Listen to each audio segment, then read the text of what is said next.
Hey there, welcome to another 4L60E video. Today's topic is going to be valve body repair, specifically the actuator feed limit valve and circuit. So we have a 04 casting here, it's bare, pretty much emptied, and we have the factory AFL valve here on the bench on the left, a central valve bodies drop in, generally oversized valve on the right, along with a few springs. So situation here is that this original valve is only pulling like roughly 10 inches of vacuum when we do our testing. And so whenever you have a vacuum signal that low, you really can't let it go out the door like that. Impairment in the AFL circuit will have downstream effects that will be, ultimately detrimental to the health of your applied elements.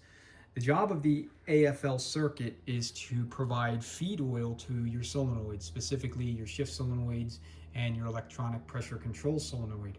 So other OEMs use the term solenoid regulator valve or different variations on that same term. GM uses the term actuator feed limit, but it's essentially the same thing, or at least at a high level performs the same basic function. So we need to have health in this circuit if we want to have the transmission last a long time. And we're going back together with this unit, so complete and total overhaul. So 10 inches of vacuum is just simply not going to cut it. So what I'm going to do is I'm going to insert the stock valve back into the casting, and then we'll do a preliminary check on the vacuum and see what kind of signal we pull. And then from there, like I said, it's only pulling roughly 10 inches or so. We're going to insert the central valve bodies valve to see if that makes a difference. So I buy all my parts through Transtar, through a local distributor here in Las Vegas, Automatic Transmission Parts. So this is the part number for the central valve bodies valve. And you can also purchase it direct off their website. So either way, readily obtainable. And I've never had any issues with central valve bodies products, so I use them quite a lot. All right, if you're going to do vacuum testing, you want to make sure that your machine's calibrated. So very simple process. Take your test lead, stick it in the calibration receptacle, make sure it's all the way down. And when we turn the machine on, we want to see a steady 5 inches of calibrated vacuum signal here. And then, assuming we see that, we're going to take a thumb, we're going to plug the calibration port on the side of the block. And then when we do that, we want to see the needle jump to 25 inches of vacuum and stay there. When we take our thumb away, we want to see the needle drop back down to 5 inches and stay there. Once we have that, we know the machine's calibrated and all of our test results will be valid. All right, so we got 5 inches, looking good. Stick our thumb at 25 inches, holding steady, back down to 5 inches. So, the machine calibrated, we can go ahead and begin our testing. All right, so the next step is to go ahead and install the factory valve back into the casting. Make sure it goes all the way down.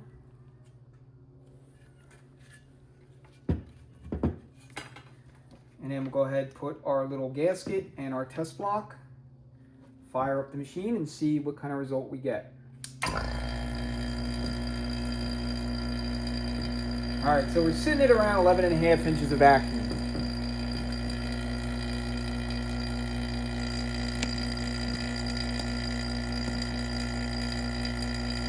Now get that focus so you can see it.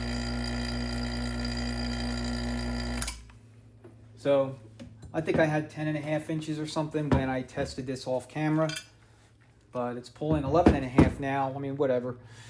Needless to say, it's still not sufficient for what we want to see. We want to see a minimum of 15 inches on all working valves. And if you were doing something like real high performance, like a racing transmission or something that's going to see a lot of serious heavy-duty towing beyond the scope of what the factory originally intended the transmission and their vehicle to see, then my standard there is 18 inches minimum. That would be the floor. And so let's go ahead and put the central valve bodies valve in here now and see what kind of difference it makes.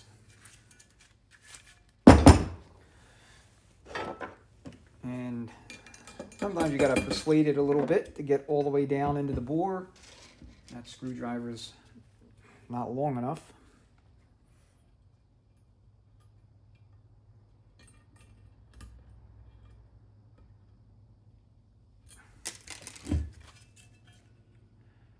All right, we're down.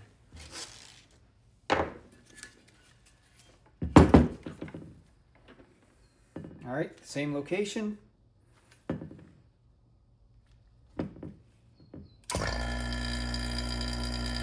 All right, looks like we're just shy of 15 inches.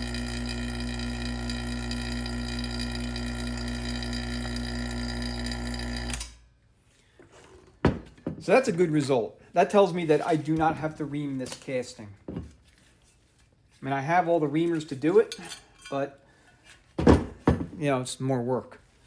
So the part of the valve that actually seals, the part that you're actually testing, is going to be the outboard spool right here. So let's go ahead and measure the spool on the factory valve and see what it tells us, see what the dimension is. And it looks like it's 529 thousandths in diameter. All right, so 529. Let's now measure the central valve body's valve. And it looks like that's given us 531 thousandths.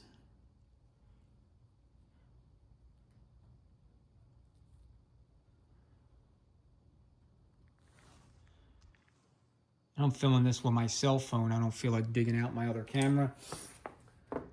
So it's a little clunky with the focus, but as you can see, we are 2 thousandths wider on that outboard spool.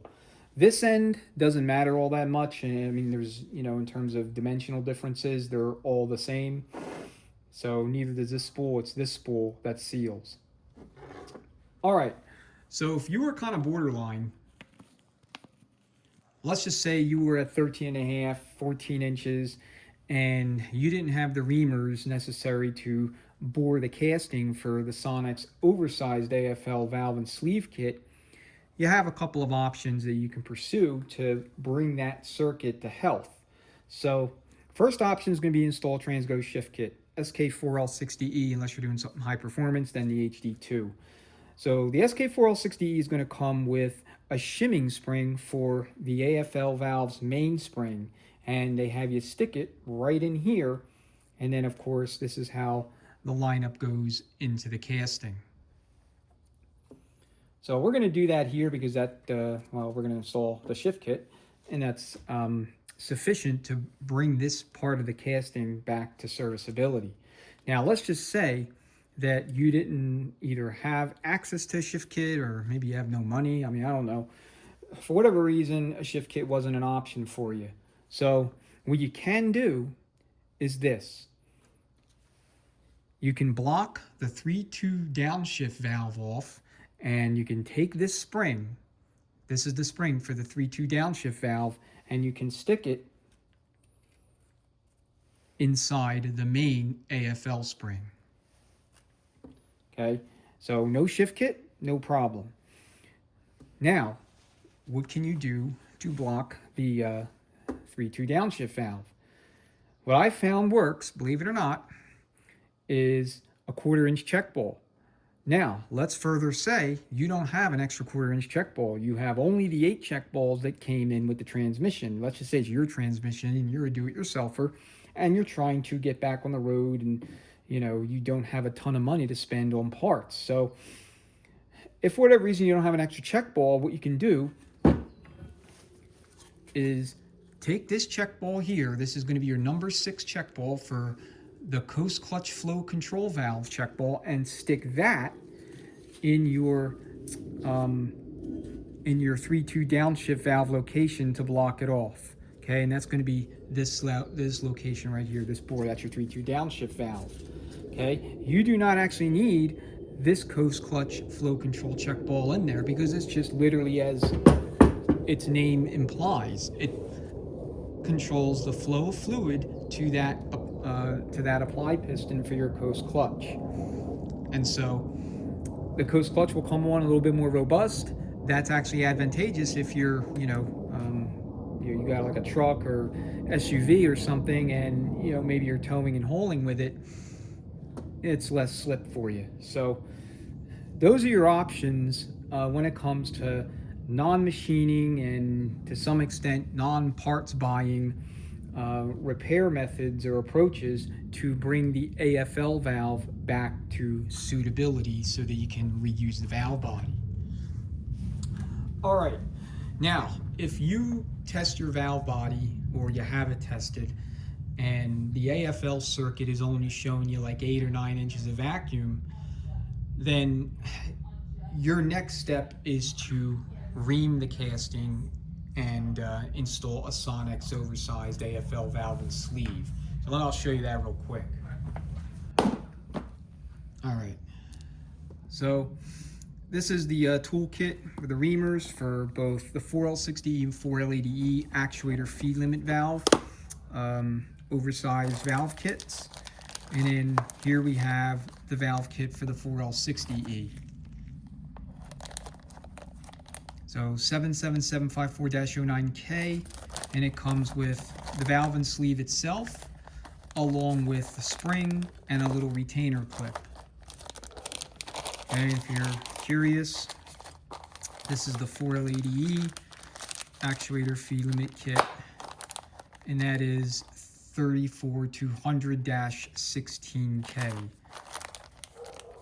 All right, and this comes with a couple of different springs and a retainer clip, and the springs, you know, which one you're going to choose is dependent on which design valve your casting has in it to begin with. So these are the guides or jigs, the reamer, and then 4L80E has a special drill bit. All right, so anyway, that's the video. Just wanted to kind of put it together real quick just to show you some options for AFL worn bore and remediation so that you have that in your back pocket if you didn't know already. All right, guys, as always, thanks so much for watching. Greatly appreciate it. If you have any questions, comments, go ahead and leave them below. If there's anything else you want me to cover 4L60Es, I'm always doing these transmissions, so just let me know what you'd like to see, and I will go ahead and prioritize it for a video. Until then, enjoy the rest of your day or evening. Look forward to seeing you on the next one, and as always, thank you so much.